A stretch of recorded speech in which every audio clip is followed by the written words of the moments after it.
കൂട്ടുകാരെ, ഇന്ന് ഇതുപോലൊരു സ്നാക്സ് ആണ് തയ്യാറാക്കിയിരിക്കുന്നത്. കണ്ടല്ല, അടിപൊളി റെസിപ്പിയാണ്. അപ്പോഴേ വീഡിയോയിലേക്ക് പോവാം.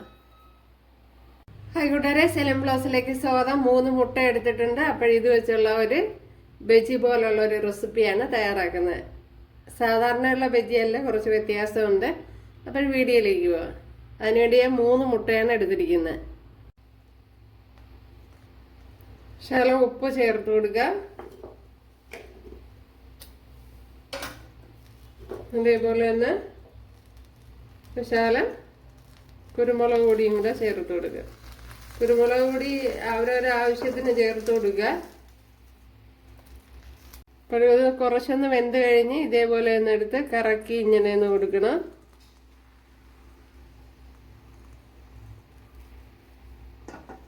എന്തല്ല അടച്ചു കൊടുത്തിട്ടുണ്ട്. അതിനെയൊന്ന് മറിച്ചിട്ട് കൊടുക്കാം.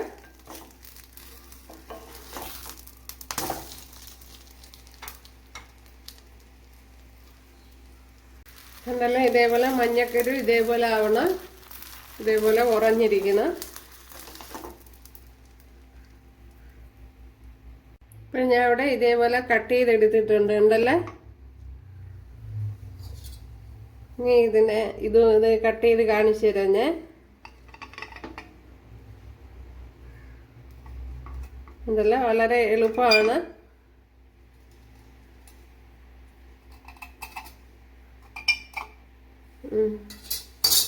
ഇപ്പം ഞാൻ പാത്രത്തിൽ തട്ടാതെയാണ് കട്ട് ചെയ്തെടുത്ത സാവകാശത്തെ.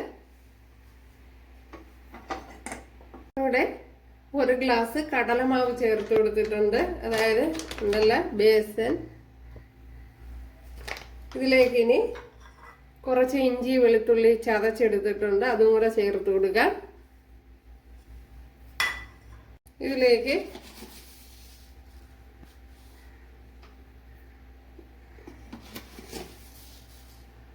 ഒരു 2 ടേബിൾ സ്പൂൺ റവയും കൂടെ ചേർത്ത് കൊടുത്തിട്ടുണ്ട്. ഒരു 3/4 ടേബിൾ സ്പൂൺ കാശ്മീരി മുളക് പൊടി ചേർത്ത് കൊടുക്കുക. അപ്പോഴിത് എരിവില്ലാത്ത മുളക് പൊടിയാണ്. അതേപോലെ തന്നെ 1 ടീസ്പൂൺ മല്ലിപ്പൊടി, കുറച്ച് മഞ്ഞൾപ്പൊടിയും കൂടെ ചേർത്ത് കൊടുക്കുക. മഞ്ഞൾപ്പൊടി തീർന്നു പോയി കൂട്ടുകാരെ. കുറച്ച് ചാറ്റ് മസാലയും കൂടെ ചേർത്ത് കൊടുക്കുക. ഒരു 1/2 ടേബിൾ സ്പൂൺ ചാറ്റ് മസാല ചേർത്ത് കൊടുത്തിട്ടുണ്ട്. എന്നല്ല ഇതാണ് എല്ലാ സൂപ്പർ മാർക്കറ്റുകളിലും അവൈലബിൾ ആണ്. ആവശ്യത്തിനുള്ള ഉപ്പുപൊടി ചേർത്ത് കൊടുക്കുക. ഇതിലേക്ക് ഒരു 1/4 ടീസ്പൂൺ സോഡാപ്പൊടിയും കൂടെ ചേർത്ത് കൊടുക്കുക. ഇനി ഇതിലേക്ക് ആവശ്യത്തിനുള്ള വെള്ളവും കൂടി ചേർത്ത് കൊടുക്കുക.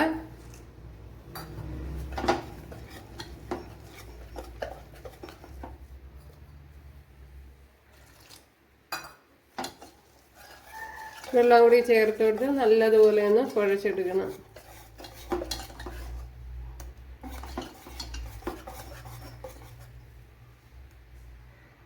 അപ്പോൾ ഈ രീതിയിലാണ് കുഴച്ചെടുത്തിരിക്കുന്നത്. അതല്ലേ,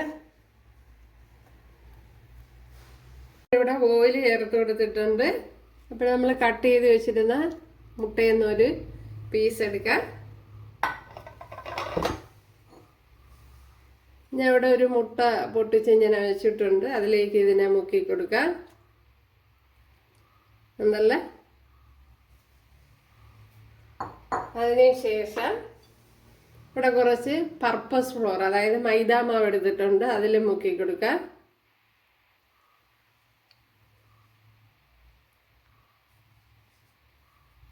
ഇതേപോലെ നല്ലപോലെ ഒന്ന് മുക്കിയെടുക്കണം.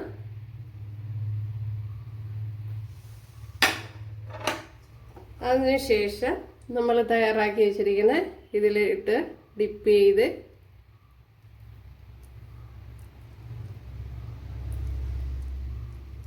ഇനി ചൂടായ ഓയിലിലേക്ക് ചേർത്ത് കൊടുക്കുക.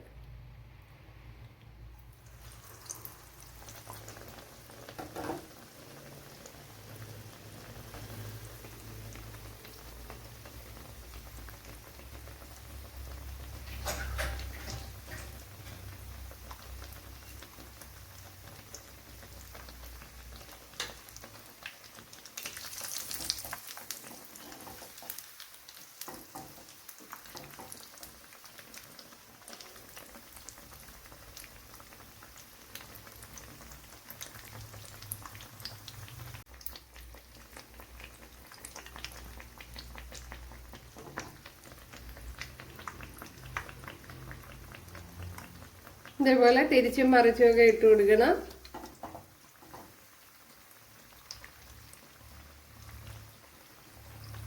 ഇതിന് രണ്ടാമത്തേത് ഇതേപോലെ തന്നെ ഇതില് മുക്കുക. അപ്പോഴാ മഞ്ഞക്കരു ഇളകി വരാത്ത വിധം വേണം വേവിച്ചെടുക്കാൻ. നല്ലതുപോലെ വെന്ത് കഴിഞ്ഞ് മഞ്ഞക്കരു നല്ലതുപോലെ ഉറഞ്ഞ് വെന്ത് കഴിഞ്ഞ് ഇളകി വരൂല. എന്നിട്ട് ഇതേപോലെ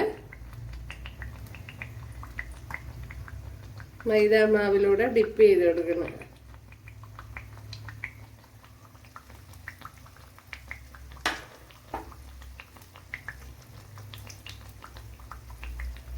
ഇനി അതെടുത്ത് മാറ്റിയിട്ട് ഇടാൻ പറ്റിയല്ല അടുത്തത്. അപ്പോഴിത് മൂത്ത് വന്നിട്ടുണ്ട്.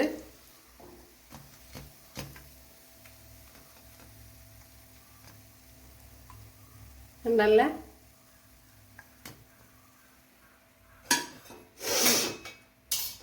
അപ്പോഴിനി അടുത്തത് ചേർത്ത് കൊടുക്കുക. അത് ഇതേപോലെ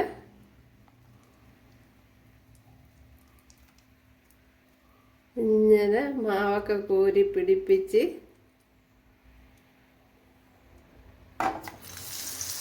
ഓയിലോട്ട് ചേർത്ത് കൊടുക്കണം. അപ്പോഴും നമ്മുടെ സ്നാക്സ് ഇവിടെ റെഡി ആയിട്ടുണ്ട്.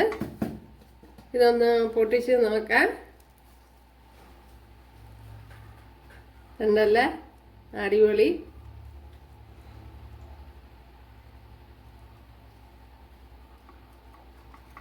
അപ്പോൾ എല്ലാവരും ചെയ്ത് നോക്കുക. ഇഷ്ടമായാലൊന്ന് സബ്സ്ക്രൈബ് ചെയ്ത് സപ്പോർട്ട് ചെയ്യുക. എനിക്കൊരു സപ്പോർട്ടാവും. അടുത്തൊരു വീഡിയോ ആയിട്ട് കാണാമെന്ന് പറഞ്ഞുകൊണ്ട് എല്ലാവർക്കും താങ്ക്സ്.